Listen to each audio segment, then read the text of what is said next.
Okay, peeps, welcome back. So today we're going over the underlying stocks for the YieldMax ETFs. So with that being said, let's get it. All right, so you guys can see here on the YieldMax website, there is actually quite a few new positions. We're not going to go over the short positions in this one, just the long ones. So there's been a few added since the last time we did one of these, and those are GDXY, ABNY TSMY. So you have basically VanEck GDX. I believe it's VanEck. We'll have to take a look at that. Airbnb, Taiwanese Semiconductor, and then you have Snowflake and Alibaba. So let's go ahead and get into this. Now, me personally, I'll just tell y'all, we're looking to kind of condense our portfolio to basically hold the YieldMax ETFs that are that we would see as long-term plays. So something we can hold long-term that we know is going to at least sustain, if not grow in value. Things like NVIDIA, Apple, Tesla, and of course, Tesla's rate sensitive, but you guys got to understand the last two times that the Fed raised rates was in 2020, which was an anomaly, and then before that, 2008. So once the Fed's done cutting rates, in my opinion, they're probably not going to be hiking rates again for a very, very long time. So I think Tesla should be okay after that. So things like NVIDIA, Tesla, Apple, Amazon. I mean, Amazon's everywhere, literally everywhere. Stuff like that. Let's say JP Morgan, for example, Google, Meta, Microsoft, Netflix, all those kinds of things that generally speaking they're either very well established and not going anywhere, or they're continuing to grow over time. So let's get into it. Apple, looking very bullish. You guys know we had that freakish flash crash. So in terms of support right now, we're looking at roughly about 196 to 201. We had a nice V-shaped recovery. We did break this trend line. That's bullish. So the high up here at 236. A lot of the move back to previous all-time highs has already been made, but there's still a 4% upside here. And keep in mind that does not include going to all-time highs. So every single one of the times that we have marked off previously, and again, we have not marked off every single one of these breakout patterns previously, but pretty much every one you can see here has gone up to either a new local high or a new all-time high. So it's a very bullish setup. So I do think this is going to go higher. It could even go past all-time highs here. We'll just have to wait and see how the market reacts to the Fed rate cuts. I think it's going to be bullish when they cut. Honestly, I think markets will probably end up going higher.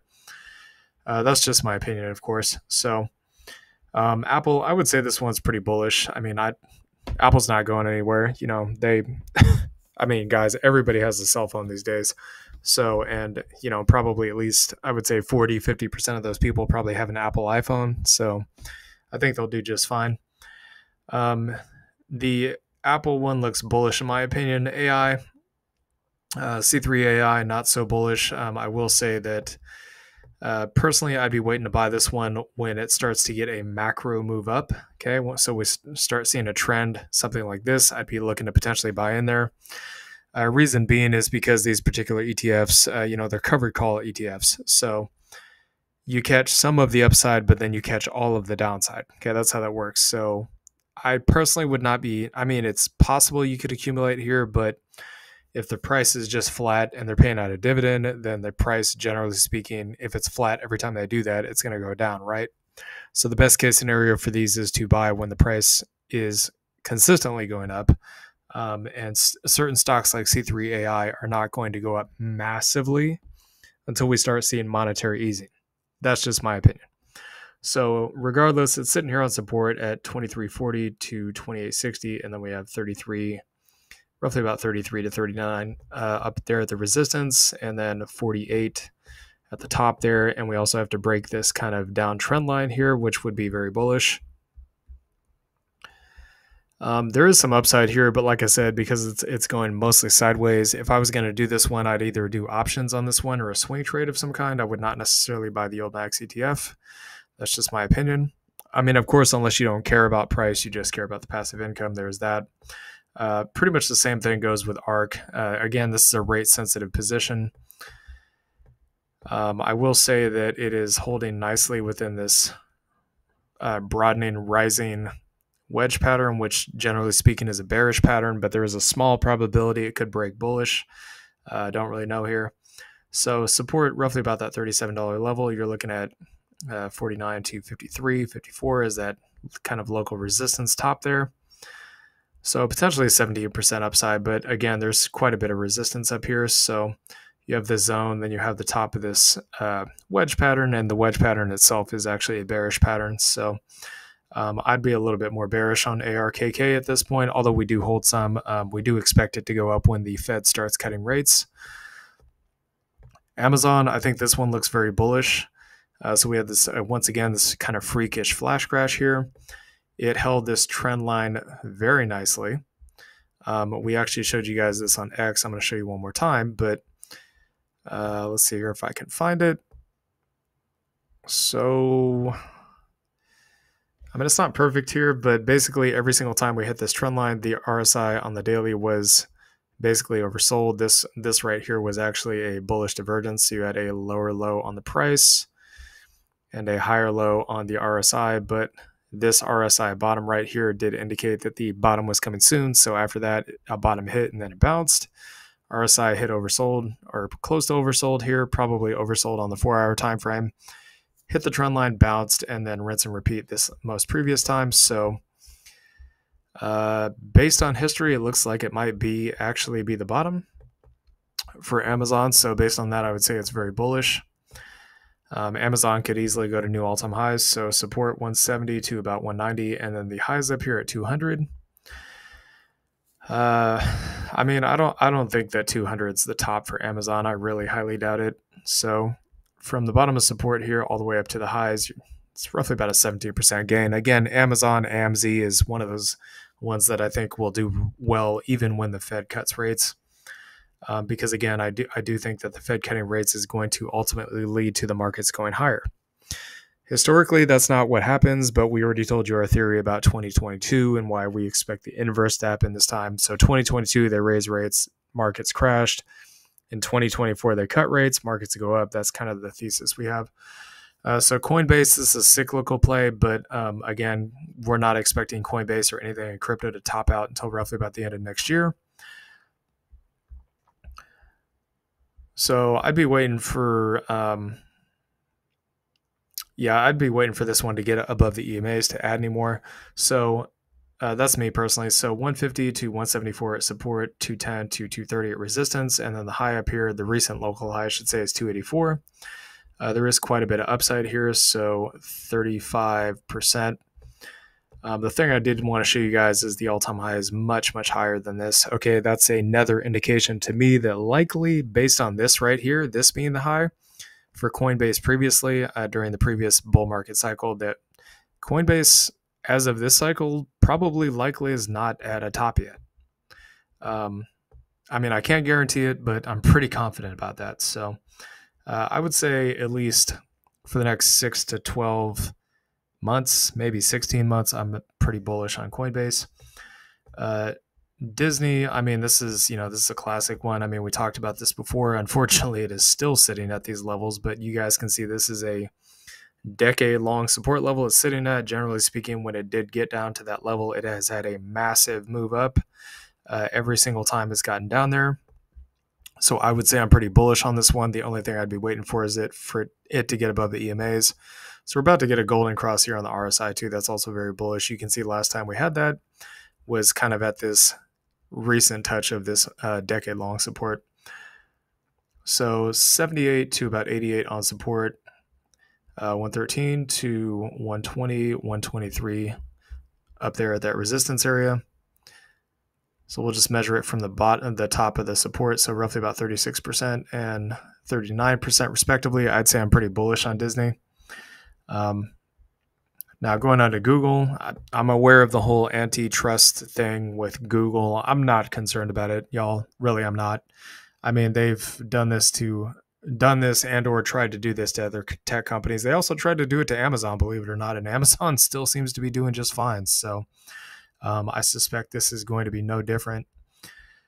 So in terms of Google, I mean, need to get above the EMAs here, but of course we're still recovering from that flash crash. I would say the chart looks good. I mean, we're in an overall, you can see this longer term trend line here, which is held many, many times. Okay.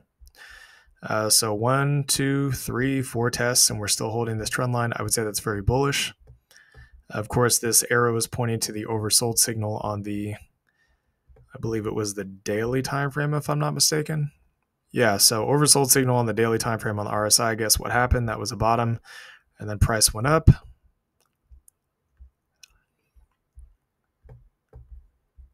So yeah, the trend line pretty much is going to be the support now. So roughly about those 160s, the all-time high up there at 194.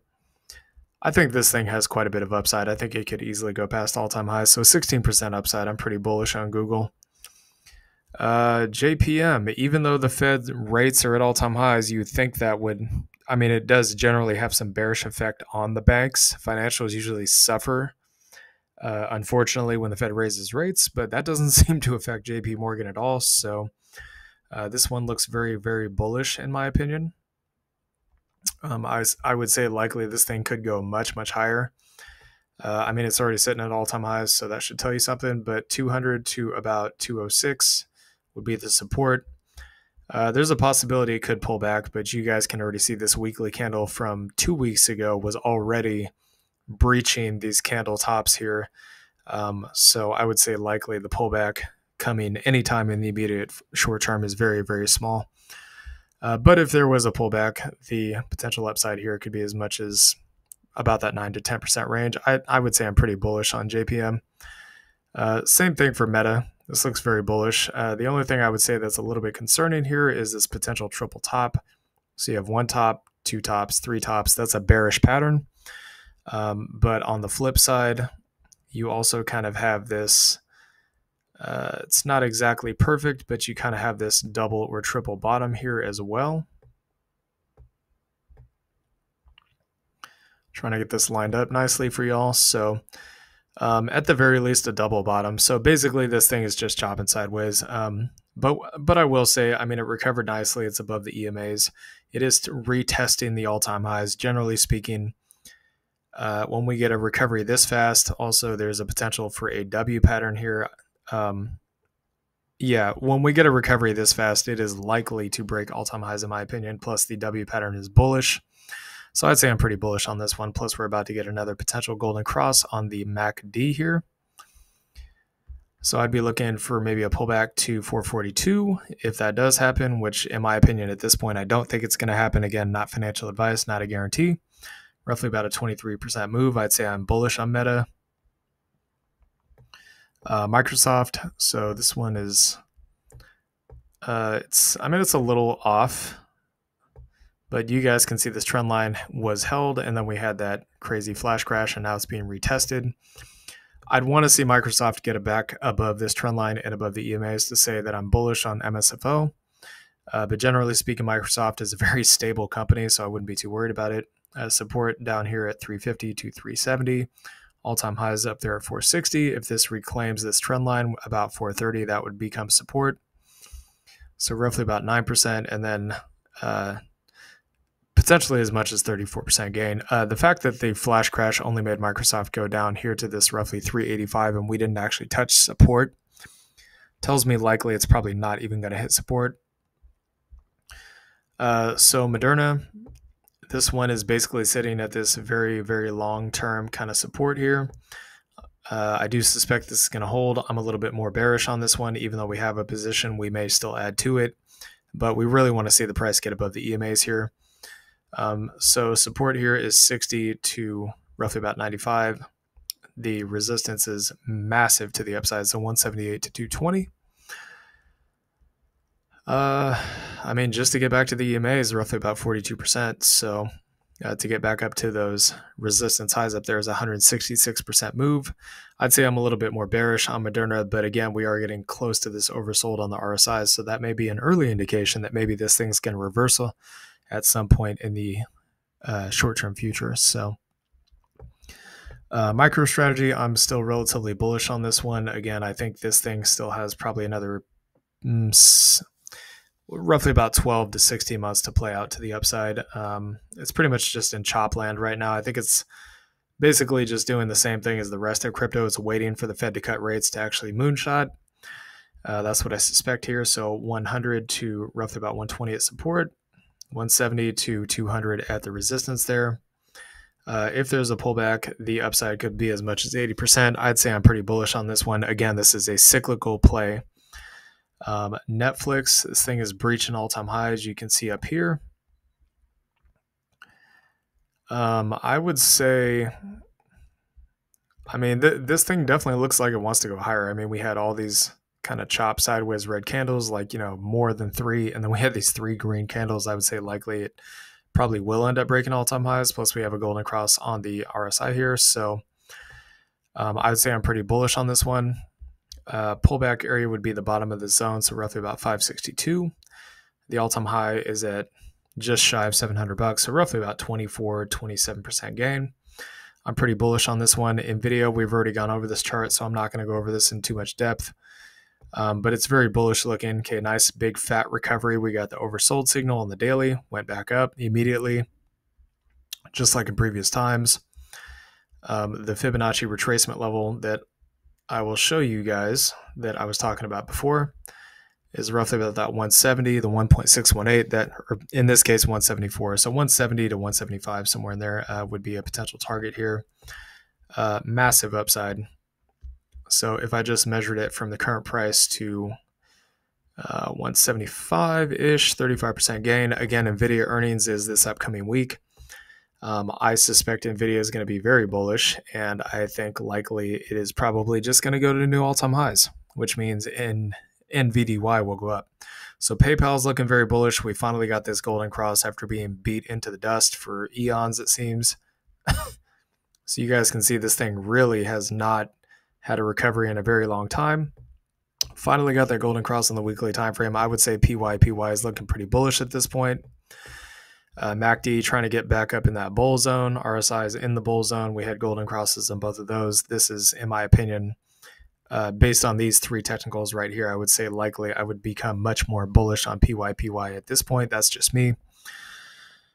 So bottom support, or bottom of this resistance zone, would be my buy area, 60, and then 83 would be all the way up there at the highs. Again, the pullback here would be roughly about 16%, whereas the rip would be much greater, so roughly about 37%. Square, so this thing is not really doing much. It's still within this kind of falling channel, which again is a bullish pattern. The top of the channel is the target, so 88.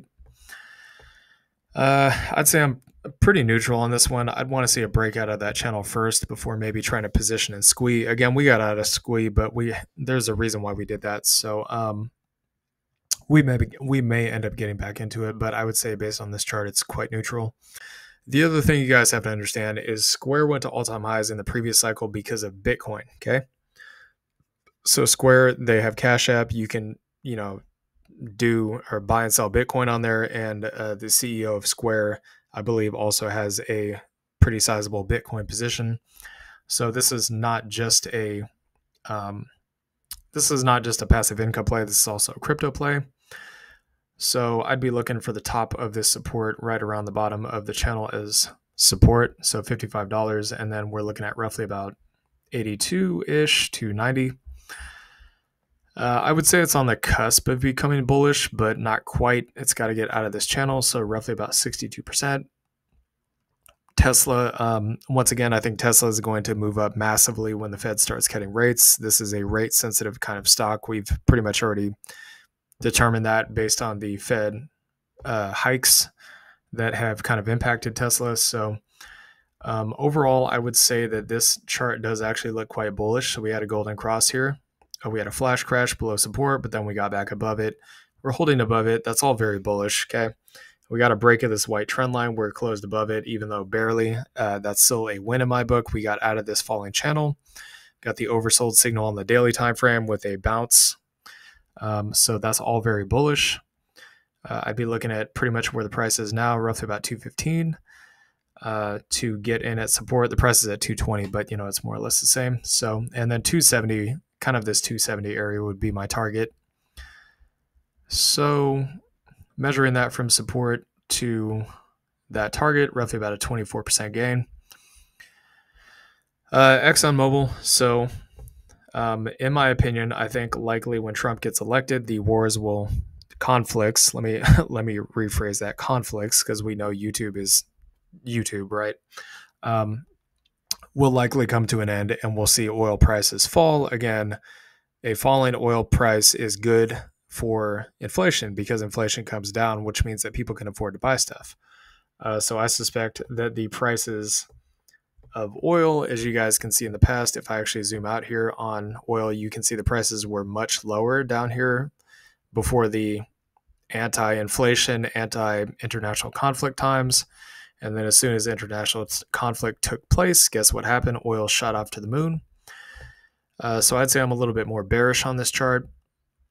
I'd be looking for a pullback down here, roughly about 84 to 96, and then 115 to 121. I mean, again, we do cover this for the YieldMax ETFs, but also for swing traders out there and people just looking at the stock in general, the underlying that is. So 44% gain from that level if it does end up having a bounce from support to the top of resistance. GDX, this one looks quite bullish in my opinion, but again, it's got to get past these highs up here. There's quite a few highs up here it has to get past.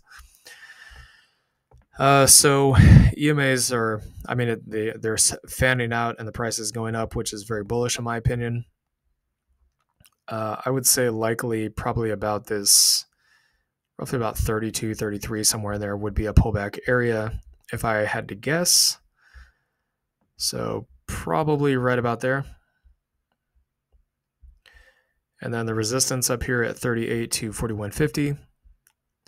Again, if I was trying to swing trade this or position trade, I would not be getting into this right now because it's going straight into the bear zone. So 28.60. The other thing about the other thing about gold is gold, generally speaking, is a cyclical play. Okay, so usually when there is a recession or economic uncertainty or inflation, usually people will flock to precious metals as a protection or a hedge against that. You guys can see before the inflation narrative, gold, or this particular gold ETF, was actually quite cheap, and it remained relatively low during low inflation environments. Okay, it was only when inflation started moonshining that this thing really ramped up to all-time highs. So that's kind of how I'm seeing this. But yeah, I mean, if there was a pullback of some kind, I'd be looking for a pullback to get into this. If I was going to back up to the resistance, it'd be roughly about 31%. Airbnb, this thing just looks absolutely disgusting. Again, very bearish on this. One thing I will say is that we have hit oversold on the weeklies, so that once again could be a sign potentially of a bottom here. You can see last time it happened, we did hit a major bottom. Of course, we had, once again, a bullish divergence here. So these things don't always play out perfectly, but sometimes you get this bullish divergence, and then the true bottom took place and boom, popped off. So it could be at a bottom. It could become a bullish position basically based on that alone. But this thing's bearish. I mean, you guys know that financials and real estate generally get hit the hardest when it comes to the Fed raising rates. The good thing is it's oversold. It's hit a bottom, or the bottom of the support zone, so that's very bullish. 114 to 131 at support, 168 to roughly about 178 at resistance. I mean, the potential here for a position trade is quite significant. Again, enter at your own risk. I'm not going to say anything one way or another, but it's 54% move. Taiwanese semiconductor company. I mean, again, this is basically a chip manufacturer. Anything chip or AI related, I'm just automatically bullish on because, again, of future tech like robotics and, robo taxis and flying cars and whatever, you name it, right? Data centers, cloud computing, the works. It all requires chips. It's going to require AI at some point. So I'm very bullish on this regardless. I would say there's always a potential for a pullback, but to be honest, if I'm being honest, I mean, this big fat green candle here, I think likely this is going to head for all-time highs, is what I do think. So support here, 126, roughly about 140, and then the high up there at 192. So we're kind of somewhere in the middle from current prices to the high up here, 13%, and then all the way from down here at that candle to the all-time high, roughly about 45%. I'd be very bullish on this one if I was looking to buy TSMY. Snowflake, this one's just getting absolutely destroyed. The good thing about this is the RSI is hitting close to the oversold here on the weekly time frame. Last time this happened, it did have a massive move up. Just to show you guys what the measurement on that one is. It's pretty large, so 90%.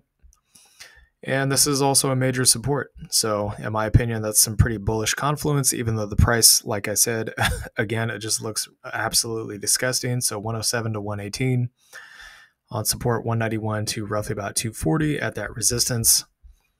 The upside here for position play is pretty substantial, so 108% gain. Again, it's hard to say exactly how long that could take. It could take, a couple of days. It could take weeks. It could take half a year. Nobody really knows how long it's going to take to play out. So Alibaba, this thing is setting up for a nice kind of bullish move here. There is some kind of bullish divergence going on here. It's a little difficult to see, but you can see the RSI and the MACD are going up, and they also had golden crosses as well, while the price is, generally speaking, going down. The other thing here is that we did have a golden cross on the EMAs there, and we also had a nice little bounce off support. Last time we bounced off that support zone, it was a pretty large move up. So there's potential here for this thing to go up, roughly about 58 to 74 at support, 121 to about 141 at the resistance zone. So we're pretty much at the apex of the breakout. Whether it actually breaks out or not, of course, we would have to wait for confirmation for that. So roughly about a 64% move. If there is some kind of pullback into these lows here, then the move becomes a much larger move, so about 113%.